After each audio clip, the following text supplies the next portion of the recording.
What's up, guys? Welcome back to another episode of the Crypto Rundown. We are in a post-halving world, and you want to know how many ETH will make you a millionaire. Well, because we're in post-halving, we need to look at the charts. Brendan's got all the technical analysis on Bitcoin and ETH, and he'll break down some awesome Ethereum facts this week. Yeah, I mean, that's right. We have a really crazy prediction coming in from Cathie Wood saying that 6 Ethereum could actually make you a millionaire. We break down the numbers, we take a look at it. We also talk about all the stats that are related to the Ethereum and the Bitcoin network. We see Bitcoin's 200-day moving average reaching near all-time highs, which could signify that the ultimate bull cycle that a lot of us are used to could be right around the corner. And traditional markets have a huge week with tech earnings and some inflation numbers. We break it all down for you. The timestamps are below, so you can watch what you want to watch when you want to watch it. Please give us a like, comment, subscribe, and enjoy the episode. Welcome back, everyone, to the Crypto Market Rundown, where we talk about everything that's happening in the great world of cryptocurrency, from the technicals on the charts to the fundamentals in the news. We spend the time doing hours of research so that you all don't have to. And man, once again, we had an action-packed week in Tevo. We're living in a post-halving environment now. For those of you who are not familiar or maybe missed the big news, once every 4 years, there is the Bitcoin halving, and this it has at least historically acted as one of the greatest catalysts in all of investment history. It applies specifically to Bitcoin and the crypto markets, and we just had it happen last Friday, and man, crypto prices have been recovering. There's a lot of positive news to kind of talk about in today's episode. So we're going to be making sure that we run through all of it, keeping all of you in the loop along the way. But Tevo, how you feeling? Feeling good. Yeah, it was a great halving day. We had our having a happy hour live stream with you and Bryce on our YouTube. As always, the YouTube link is down below in the show notes for, looking at the charts and all that stuff that we do on the show. But we had, a couple thousand people stop by for the live stream. So the excitement was definitely there. And post-halving world, looks like both the crypto markets and the traditional markets are finding a little bit of a plateau from the recent dip. And, we're going to break it down and see, what might be some catalysts to the upside and, some things to look out for as risks as we move forward into the late spring and summer season. Yeah, I mean, let's talk about this because, just last week we were bringing up Bitcoin's chart.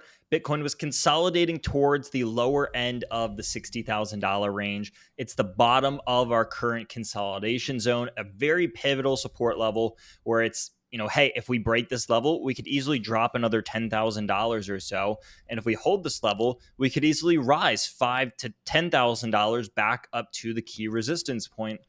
And we just hit resistance point number 1, being right around $67,000, which means that Bitcoin recovered since we last talked, since a week ago, from 59K up to $67,000 in just a few days. The halving happened, Bitcoin's price started rallying, and with that, altcoins saw quite the recovery as well. A lot of altcoins on this dip, they might have dipped 30, 40, 50% depending on the altcoin. Other ones actually held value really well, and they're still pretty close to their highs. But even altcoins on this rally over here, they're doing pretty good. Now, as I just said, we're going to look at the charts in just a moment, but Bitcoin hit its first major point of resistance. There's really 2 on the charts that we're going to take a look at in today's video. But the first one is right around an area that used to be a big old support one, around the 20 and 50-day moving averages. Now, one of the other things that I noticed is that the stock market, Tevo, has been getting hammered, absolutely hammered, in one of the nastiest pullbacks that we have seen in a long time. Now, what do I mean by this? Well, the stock market dropped by about 8 to 9%, depending on the indice that you're looking at. Nasdaq, S&P, Dow Jones, et cetera, right? Right through the 50-day moving average, right through the 20-day moving average, erased almost all of this year's gains, almost all of 2024's gains. And that's a nasty move. And then we look at the crypto markets and how they've recovered over here.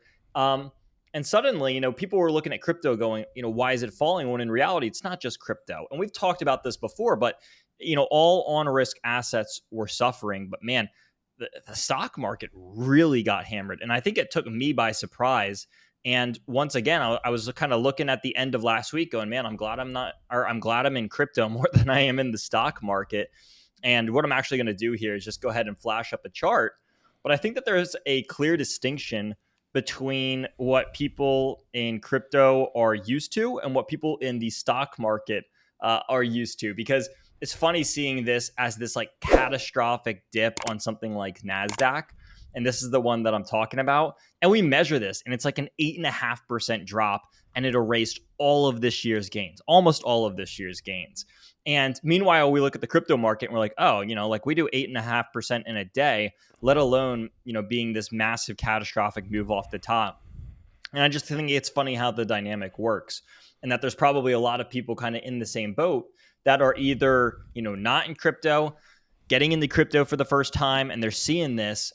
And these kind of moves really scare them on Bitcoin because they're just not used to this kind of volatility. Again, we saw Bitcoin do almost 20% move down in just over a week to a week and a half's time.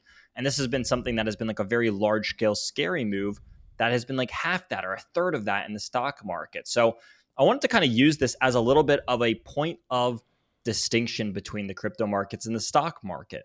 And I think that, the crypto is known for being significantly more volatile on both the up and the downside. And what that means for the people who are willing to buy the dip, and if prices go higher afterwards, well, that just means that they get significantly more upside reward, if the market recovers or when the market recovers to the upside, as opposed to other investment alternatives. So it was just one of the things that I was looking at this weekend. Again, I saw a lot of people, a lot of buddies that I know on the traditional side of things be like, the sky is falling, the world is ending, Nasdaq's down 8.5%.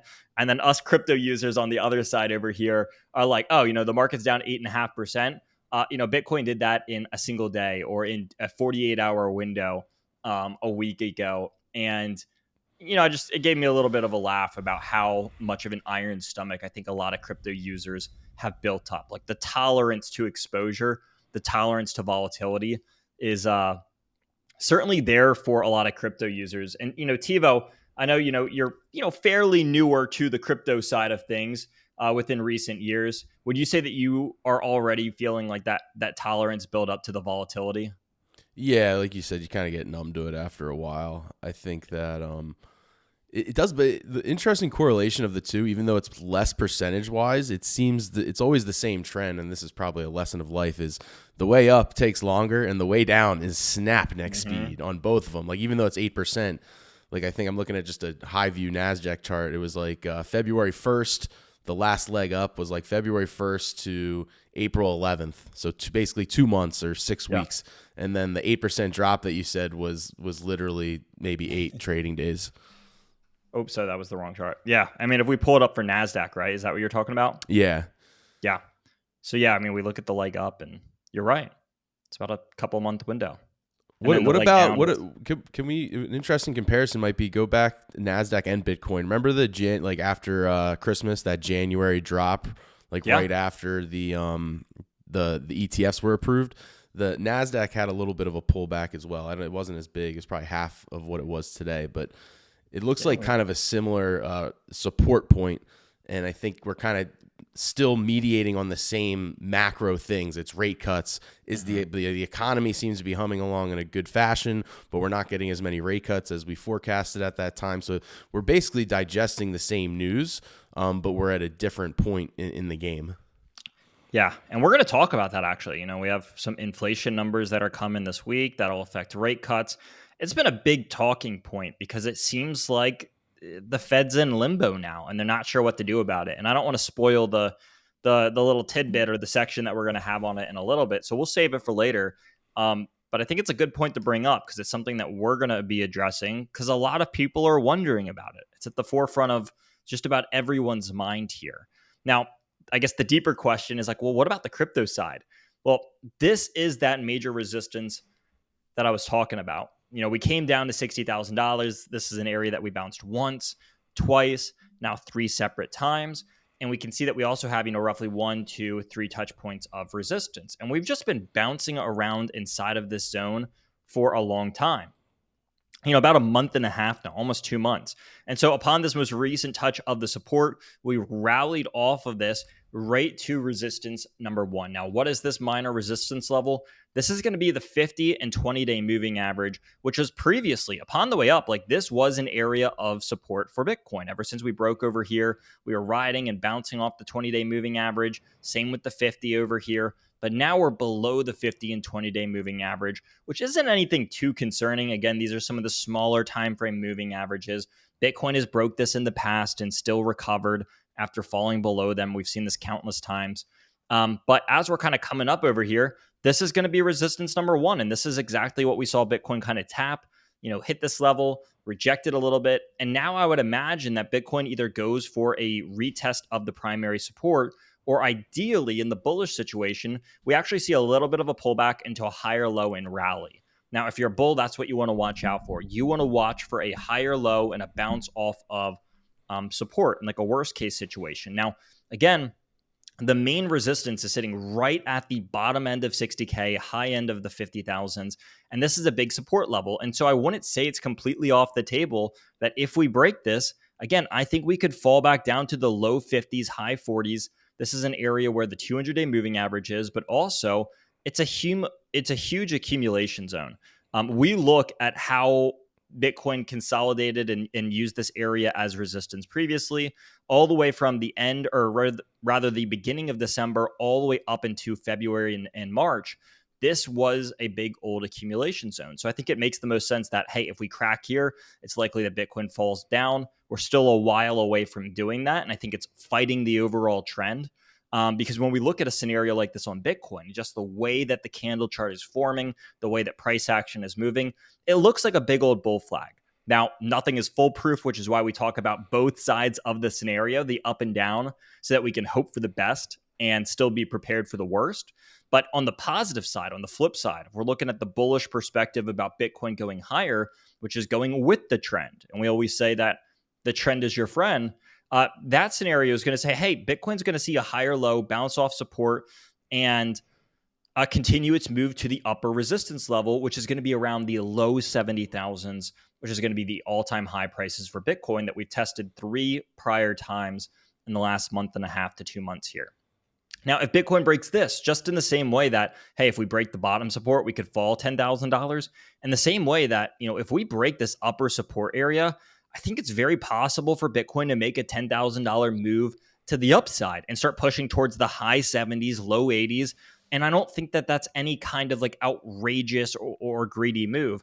I think it's fully within the world of reality for Bitcoin to kind of do that. So again, a couple of key levels that we talked about with like the 60K area of support, the 70 or the 67K area of resistance number one, the minor resistance, and then the low 70s being the main resistance or resistance number two over here on Bitcoin. So that's a couple of the key levels that I'm looking for, a couple of the scenarios that I'm looking to play out. And as we've kind of gone on over here, ETH BTC still on the fall. Now, it's had a couple of good days here on its recovery, right? We saw ETH BTC recover from its new low of 0.0461, and it's since recovered a little bit, what is this? About maybe 6.5% to the upside.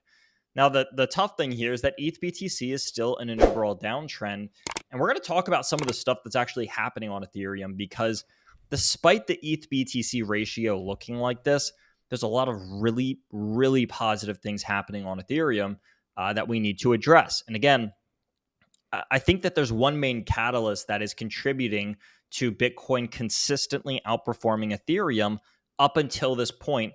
And I don't think it's anything too crazy or unexpected or bearish for Ethereum. Again, I think that this is a trend that could very well pivot, and it's likely just a matter of time. Now, a couple of the other things that we've noticed over here is that Bitcoin dominance. Again, we mentioned this previously, but it shot up to this new high. This is going to fit into the narrative as well, because as we go into any kind of what we like to call alt season over here, Bitcoin dominance always takes off, blows out to these multi-year highs right before alt season happens. Now, there's no reason for alt season to begin. It stands for altcoin season. There's no reason for it to begin before the halving. In fact, we've always seen altcoin season pretty much begin after the halving. Now, since the halving just happened last Friday, I think we could start seeing the early stages of what an alt season could look like. Again, I don't think it's going to be today. I don't think it's going to be tomorrow. I mean, heck, it could take maybe a month or two to kind of get this thing going. But I think we are in the early stages of prepping for altcoin season. And Bitcoin dominance moving up like this is just one more like precursor. It's one more thing off the checklist that needs to happen, because if we go in and look at any previous altcoin season, here we see the 2021 bull market, and it's right after Bitcoin dominance went on this nice recovery, and then it fell off a cliff. Same thing happened over here in 2017. Going into the bull market, Bitcoin dominance fell off a cliff as alt season kind of came around the corner, because altcoin season makes Bitcoin dominance fall, and it has to rise up to a point where it can afford to fall and can afford to kind of run an alt season. And so we saw the same thing in the past couple of cycles. And I think we're leading up over here into a point where an altcoin season becomes possible. And it is, it makes sense that Bitcoin dominance could retrace a little bit and lose some market share. And so again, this is just one more of the things on the checklist for altcoin season. It's one more thing that's just going according to plan.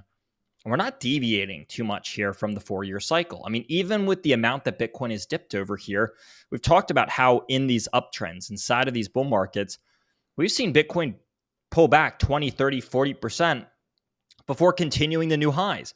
I mean, heck, we haven't even seen a 20% pullback yet with this move. It's only fallen about 19% on Bitcoin. And that kind of leads me into one of my most recent points here. I was talking to Bryce and Matt about this yesterday. And that, as Bitcoin's market cap grows, as Bitcoin matures and all of crypto matures as an asset class, I think that the volatility that we'll see on Bitcoin specifically will probably simmer down a bit. In previous halving cycles, we've seen Bitcoin do, 50x, 100x. And its downside moves during these pullbacks could be 30, 40%. And so in the same way that I think Bitcoin's upside is going to be a little bit more limited, I still think it's going to be volatile. But in the same way that its upside is limited to maybe not doing 100x this cycle, maybe it does, a 5x, 10x, something like that. I think most of us would still be really, really happy with that. The downside, I think, will become less volatile as well. So maybe instead of pulling back 30, 40, 50% on Bitcoin, maybe it now starts becoming a little bit more realistic for Bitcoin to pull back, 10, 15, 20, 25%. And maybe the extreme pullbacks of the cycle are maybe closer to like something like 30, 35. But that's just, a little bit of a belief that I have as the crypto market kind of matures and as it gets bigger. I think it makes sense that it becomes a little bit less volatile. And that is something that we've seen kind of over the past couple halving cycles, is like the first halving doing like 1,000x, then 100x, then like whatever it was, previously.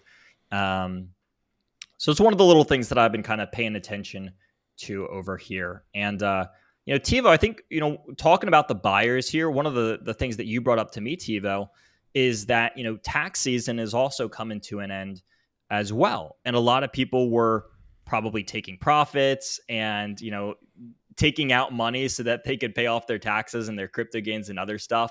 And I think that's a solid point, to kind of pay attention to as well. Because, maybe those people who needed to sell did their selling, they paid their taxes, and now they're ready to get back into the market, right?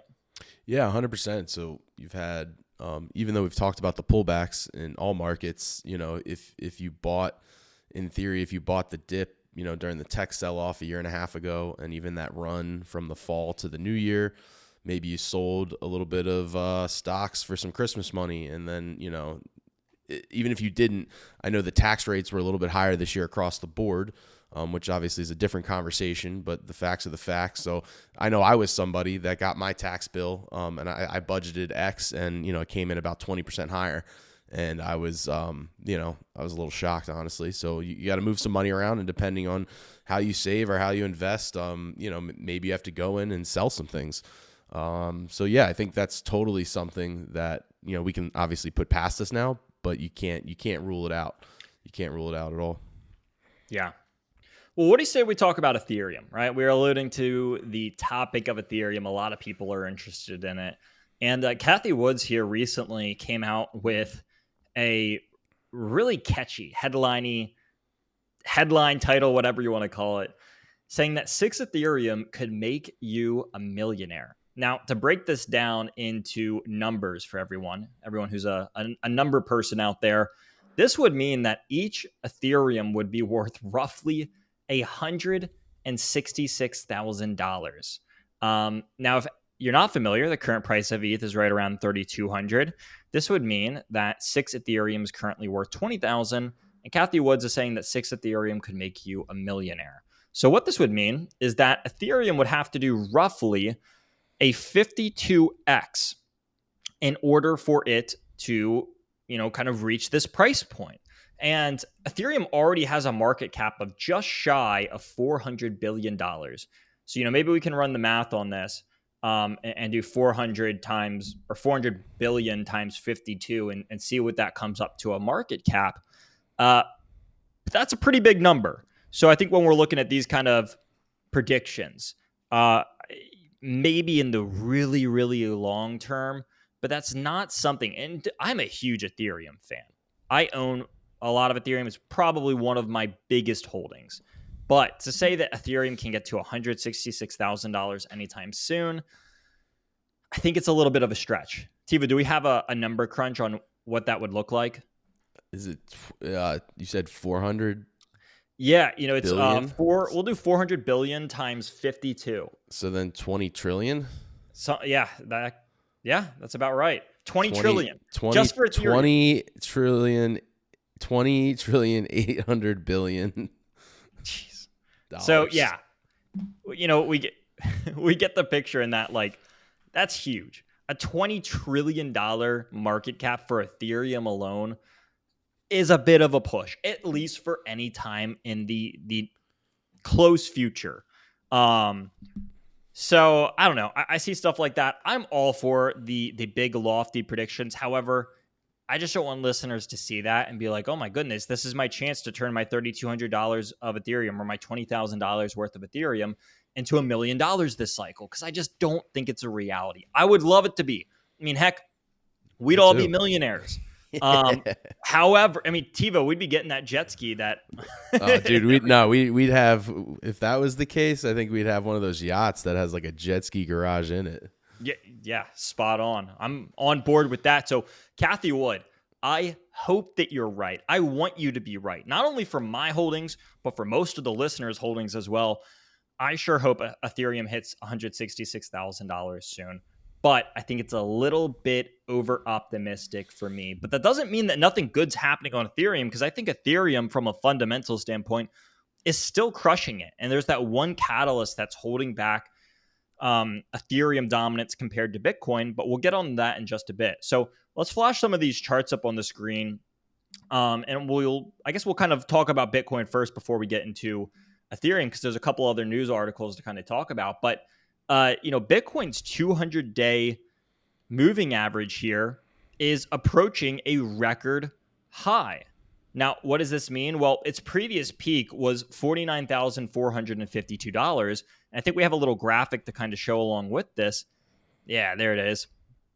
But what we can actually see from this is that, again, Bitcoin's 200-day moving average is almost at all-time highs. Now, historically speaking, is that right, Tevo? Am I quoting that right? That it's on track to reach all-time highs? Yes. Cool. So, historically, what this means is that the biggest part of our bull markets, of our bull phases, unfold after this average passes its previous peak. And I think that's what this little graphic is of, right? Yeah, saying that the 200-day moving average, I mean, it's pretty far from the price today, but it's obviously keeps trending upward. So it's kind of heading towards its all-time high. Yeah. So if this continues, and if we pass our previous all-time high for the 200-day moving average, again, that has kind of been the catalyst that has kickstarted the long-term, intense, parabolic bull market that a lot of us are familiar with in the crypto markets. And it just goes to show that, again, kind of going with this idea of the halving, we are still very on track. And it's easy to get lost in the dips and the pullbacks and the craziness and the FUD and all the stuff that happens. but we are still on track to do some great things here. And this is just another one of those metrics. Like we looked at the pullbacks, we looked at the price correlation, we looked at times around the halving. Now we're looking at the 200-day moving average. Things are going according to plan. And I truly do believe that we're in a wind up phase, a consolidation phase that is preparing us for a larger move to the upside. And that a lot of what Bitcoin is doing now, even if it goes lower, I think it's preparing us to do another leg to the upside in the mid to long term here. And so it's good to kind of see more data just confirm that, it's likely going to be that kind of scenario. Yeah, and that 200-day moving average confirms the same spot as that major point of support. So even if we do take that leg down, that's where we're looking for the bounce. So it looks like we're kind of on that cusp of, according to that, chart and data, an interesting piece. But, higher breaks the 200-day moving average, lower means that that's the support level. And then hopefully, that's where you consolidate and keep moving higher from there. Agree. I mean, there's opportunity points here, and not everyone's going to take advantage of them. But, the opportunities are there. We had another cool tweet. I think we can flash that up, kind of comparing base to AVAX. This is one that I was just scrolling through Twitter. I came across it, and I found it so interesting. So shout out to Token Terminal for this. They are a great platform. They're constantly posting metrics like these. And one of the cool phases that they're doing now is they are showing all the different revenue models for all the major cryptocurrencies that are of significance. So they'll go through Base, Avalanche, Ethereum, Solana, Polygon, you name it. They're going through all the major layer ones and layer twos and different projects out there and showing their revenue reports. And so in this report, they kind of poke fun at the argument of, you can't compare a layer 2 against a layer 1. And they're like, well, we absolutely believe that you can. And so what they said is, in our models, an L2's expenses section explicitly, this explicitly includes the extra costs that a rollup has to pay for it to compensate not being a layer 1. And, they kind of make the joke that, this is very commonly referred to these days as SaaS, or software as a service. And inside the image or the graphic, they go and show that the profit for Base in Q1 of 2024 is $15.5 million. And the profit for Avalanche, for example, was actually not a profit at all. It was a loss of $180 million. And so they're saying we can make these comparisons of L2s to L1s. And I think some people would probably even argue that Avalanche isn't a true L1. I know there's a lot of people out there that call it some people call it an L2, some people call it an L0. We have other people calling it an L1 here.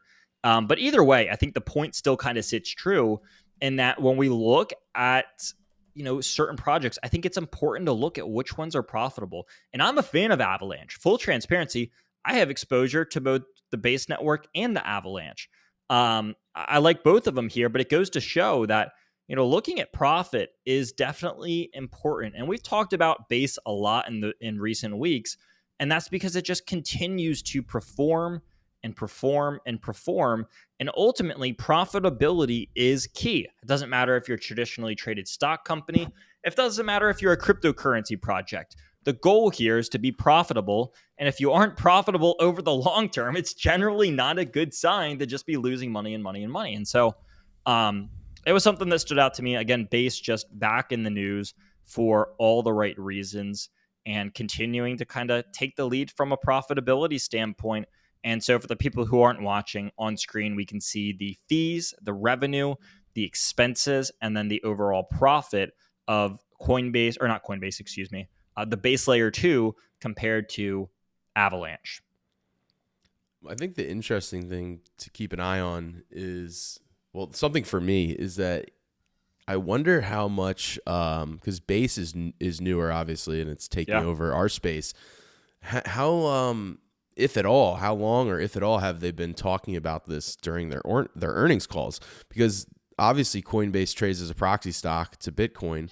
And you have a lot of bulls for that. You have a lot of bears for that. And I wonder, these revenues that are flowing in through Base, I don't know because I haven't paid attention to those earnings calls religiously, so I can't speak on whether they've mentioned it or projected the revenue for it. But being Yeah. it's such a new launch and it's a wildly successful launch, that's something to keep an eye on. I think it would be interesting to see what the next earnings calls are like for Coinbase, because interesting to see what the next earnings calls. So it's already heavily shorted stock. That would be wild to see. Yeah, I agree. And it's funny that you bring this up because I was just talking to a buddy about this who is a little bit more traditional. And he's like, man, Coinbase is so overvalued. It doesn't make any sense. Why would it continue to go up? And it's like, well, not only is crypto booming and the Coinbase exchange is doing well, but now we're starting to look at the L2, the base L2. And when we look at how Coinbase stock and other stuff is affected, I think you have to consider what's happening on Coinbase's L2 here, the base network. And it has just blown people away. Whatever we thought the expectations would be, it has surpassed a lot of them. And I think that's one of the things that you're right, Tevo, you got to factor in. And so hopefully they address that on their earnings calls. But I mean, they have very, very quickly put themselves in a prime position, like a prime, even looking at all the layer ones, all the layer twos, they're up there. They're at the top of the argument from a profitability standpoint, from a user standpoint, from an activity standpoint. I mean, it seems like everyone wants to interact with them, and all of the metrics that you can judge them by, almost all of them are just continuing to move upwards over here. So it's definitely something to follow. Yeah. May 2nd, circle your calendar. May 2nd is Coinbase's earnings call. So we won't get it on next week's episode, but maybe we can circle back for the May 9th rundown and we can see what happens there. Yeah, and I think we're having someone from Base over on the podcast in a few weeks as well. Yeah, Jesse Pollock. Probably going to be the end of May. I think we had some conflicts. Mm-hmm. We were going to have him actually next week or the week after, but we might have to push that out a couple weeks, but definitely coming. Either way, we have some great conversations around the Base ecosystem coming all of your way in the not so distant future. So make sure you stick around and hit the subscribe button for that. But we're certainly not done.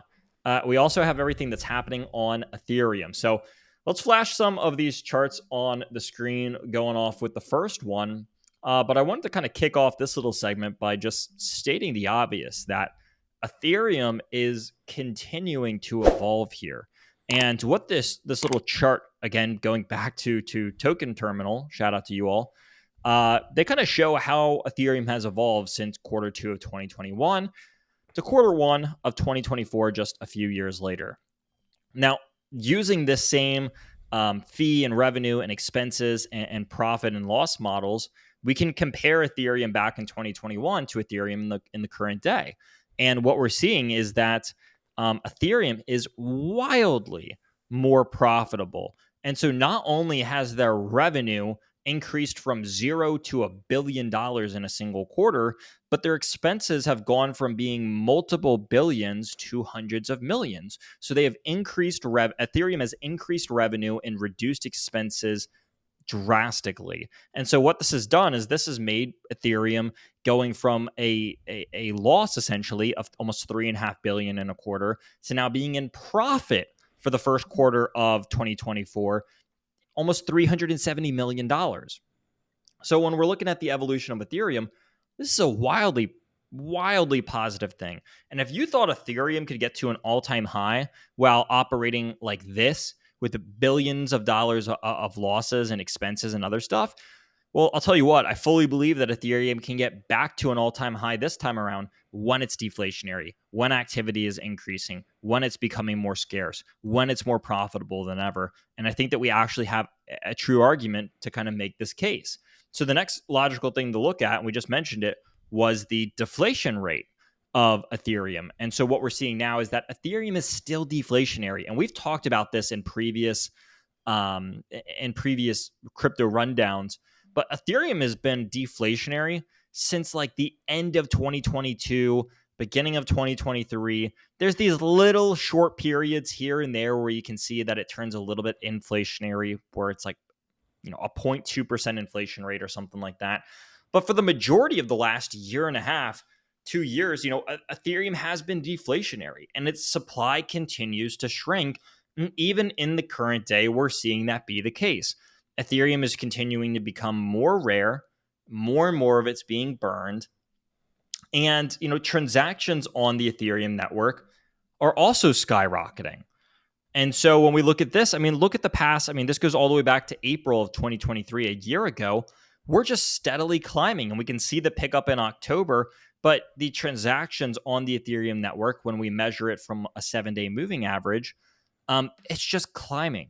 And it's climbing, and that's a really positive thing. Again, we want to see people using it. We want to see people active. We can also look at the active addresses on Ethereum, which again, we have on the screen for all of you listeners on YouTube. If you're on Spotify or Apple Podcasts or Audible, you can always check out the YouTube segment for all of the video segments. But we see the same thing over here. Number of active addresses on Ethereum. Well, since the end of last year, this number has been climbing and climbing and climbing. And so we were below 400,000. We're in the 300,000s now. And just earlier this month, late last month, we went from being in the 300,000 range to actually tapping above 600,000.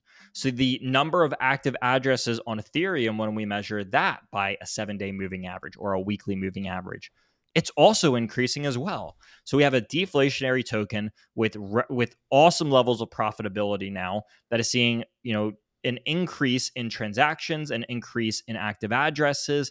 And also, if we look at the Ethereum staking chart, beyond just ETH being deflationary, more and more ETH is being staked. And so we could see, going back to almost a year ago, we had about 14-15% of Ethereum supply that was being staked. Well, fast forward into the current day, and now it's closer to like 26%, just over 26% of all of Ethereum's supply is being staked. So we have this deflationary thing where, on top of the deflation, more and more is going to into staking contracts. And that's now past the quarter mark, which means that over a quarter of Ethereum is locked away in these staking contracts. And that number just continues to grow. And I won't be surprised if we see 30% next. So, man, a lot of stuff is happening on Ethereum. And I want to talk about that catalyst that we mentioned earlier about, like, well, hey, if all these good things are happening to Ethereum, why is it being outperformed by Bitcoin? And the common misconception here is that they look at the ETH BTC chart, the average person, and they go, Ethereum's doing bad. It's not doing bad at all. Ethereum's doing great. It's just saying, hey, if we're comparing this to Bitcoin, Bitcoin has been outperforming Ethereum for a little while. And I think the main reason for that is the ETFs. The ETFs give wild exposure to Bitcoin. It says that, BlackRock and all of their client base, Fidelity and all of their client base, VanEck, Grayscale, Wisdom Tree, the list goes on, right? Fill in the blank. All of the biggest asset managers on the planet are able to give exposure to Bitcoin to their clients now. And that's not something that Ethereum has yet. And the key word there is yet, because it looks like that's coming. And a lot of people thought it was going to be May. It looks like it'll probably be pushed back a little bit. But I'll tell you what, I think that Ethereum ETFs are going to come. The institutions are interested in them. We're already seeing Hong Kong, and I think potentially even Canada, get on top of this. And they're looking for these Ethereum ETFs and getting those things approved. And the US, I truly do believe, is next on the list. So whether it happens in May, truly, I think it'll happen a little bit later than that. But I do think it's a matter of when and not if they get approved. So maybe it's May in a really bullish case scenario. Likely it'll be later on this year, maybe early next year. But I think that will be one of the things where, when people can start getting exposure to Ethereum, I think it's going to see this kind of recovery. And it's not like it's been doing bad by any means. Ethereum's up quite a bit off the lows. In fact, just kind of want to bring up a chart for it real fast, just on my own end, so I can measure this. But Ethereum rallied from its 2022 low of $800 all the way up to $4,000 in this cycle so far, which is like a 363% move in the last year and a half, just under 2 years, which is great. I don't know how many people are looking at a 360% move of anything in a 1 to 2 year time frame and being like, it's such a poor performing asset. It's only up 360%, right? So That's kind of one of the things that I've been paying attention to. And again, I think one of the big catalysts to look forward to is that ETH ETF. Because if it sees a fraction of the volume and activity that the Bitcoin one got, it looks like it'll be really bright. So it's something that's a little bit farther out, but I just wanted to reiterate that I do think that it's on the way, and Ethereum is still doing great things. I mean, heck, we've even seen BlackRock start building on Ethereum with their BIDL fund. Other networks have shown that they're interested in building on Ethereum as well, other institutions. So lots of cool things happening there. But, Tevo, I'll hand it off to you to share any thoughts on that. But we also have some tech earnings that is For right around the sure. corner. So final thought on that. Great stats. I always know you do your due diligence, but I really enjoyed that segment. That really, it was awesome. And my final thought on it would be that, if anything, I totally agree the ETH ETF is the next big catalyst, but you don't necessarily want to wait until the ETF is approved, right? We learned that from the Bitcoin ETF, is that, at least I feel, and I think we all agree, that there are a lot more speculators getting in ahead of the ETFs, and that led to that January sell-off of the sell the news, quote unquote, which was obviously still a buying opportunity, but there were a lot more people speculating the months leading up to the actual approval.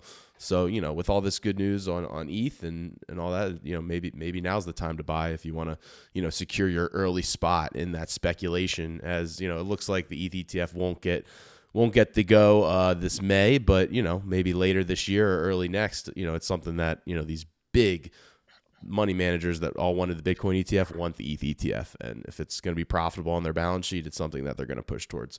So something to think about there. And so this week and next, we have a bunch of tech earnings. So we have Tesla was last night, and, Tesla's been absolutely a dog lately, just getting pounded, kind of going after Elon and, whatever, burning a lot of cash and whatnot. But, good results last night and a good call. And, Elon can talk his way around his stock for sure. But that's up 10% today on good earnings. And then this week we have Amazon. I think Meta and Google are today after the bell. Microsoft, Apple, Coinbase, like we talked about earlier. So it's a big week for tech earnings after this pullback, to see, the bar's a little bit lower than it was a couple weeks ago, to see if the momentum of the markets can keep etching higher. And then on Friday we have the PCE number. So we have the price consumer index coming in, which is, another inflation data point that the Fed will take into effect for rate cuts and whatnot. And I believe the next Fed meeting is next week, or May 1st. I think it's a Wednesday. And so I just things that the macro, man. I'm the macro guy, always giving you what's going on Twitter. What are people talking about in crypto? What are people talking about in the markets? And these are all things that you want to keep an eye on, because you'll be able to get a sense of where the puck's going, right? You don't want to skate to the puck in hockey. You want to skate where the puck's going. And I think all these things put together are going to give you a sense of where the puck is going for all markets. Yeah.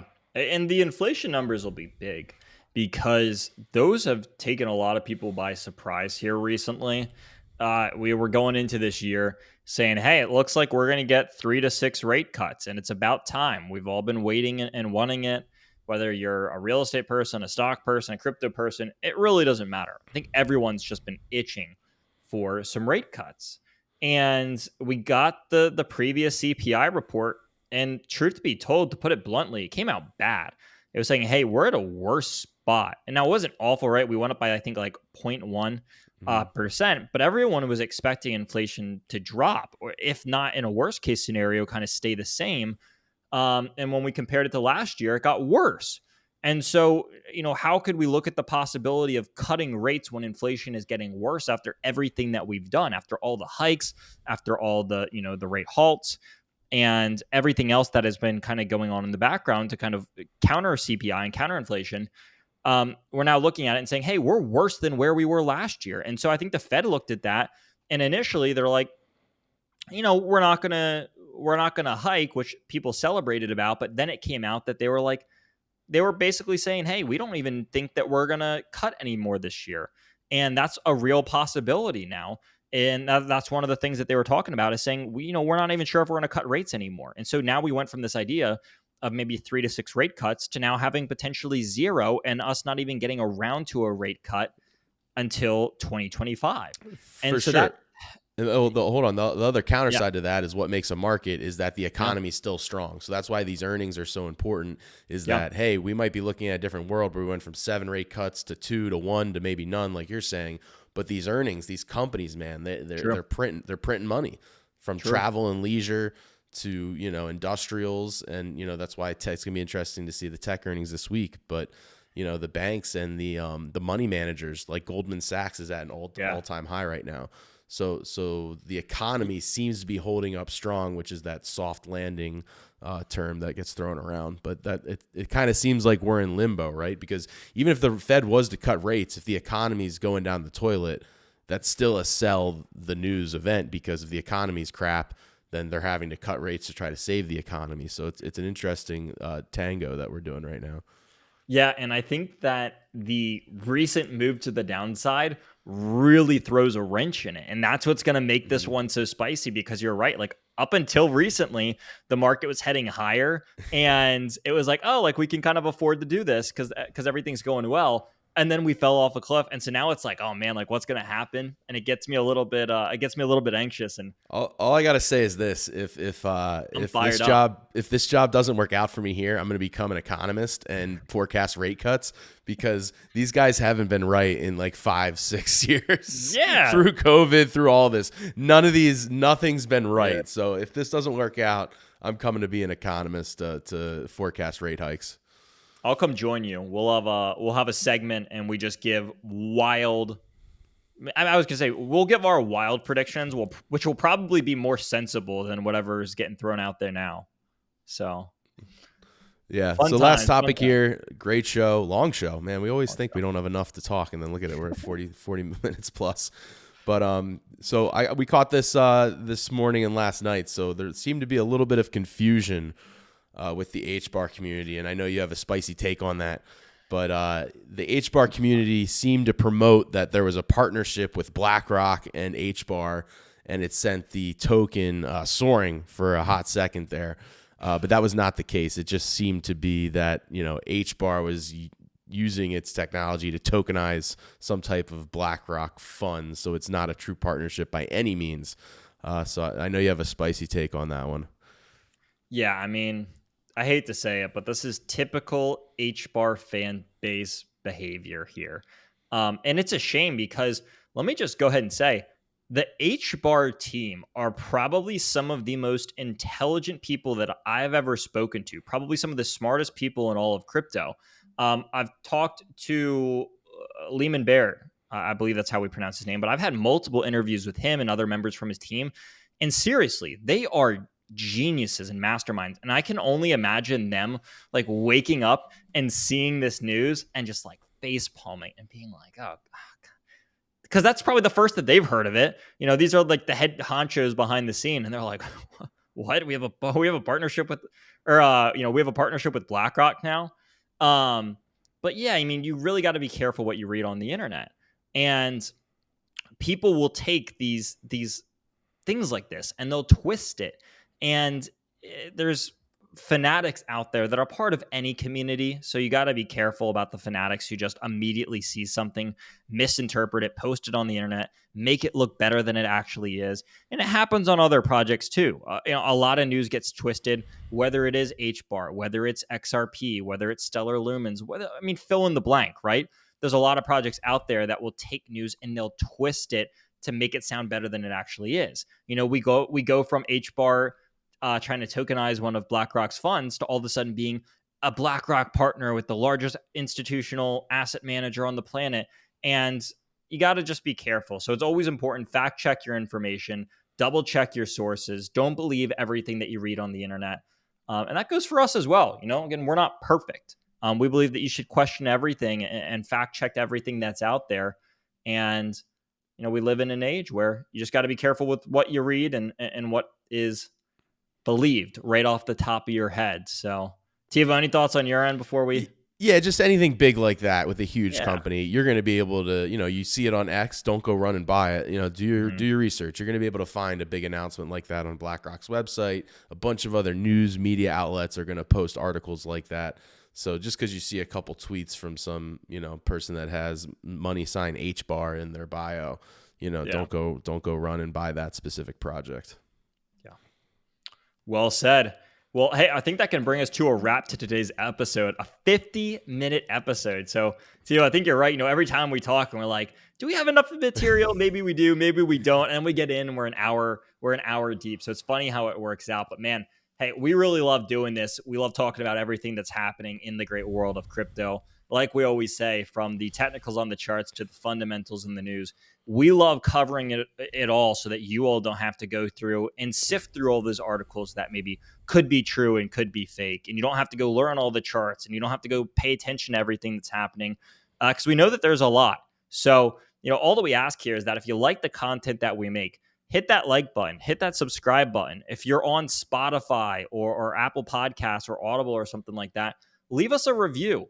We want to start being able to kind of like read those off at the beginning of every episode, whether it is a comment, whether it is a review, and when they come in, so that we can pull them up, give them a shout out, show our appreciation for everyone that is supporting this. But man, what an awesome week to be in crypto. It's the first week after the halving. There's a lot of price action happening, a lot of news. And certainly as we kind of move into this spring and summer period, there's a lot to pay attention to. So that's going to be a wrap, everyone. Thank you all for watching, and we're going to see you at the same time, same place next week.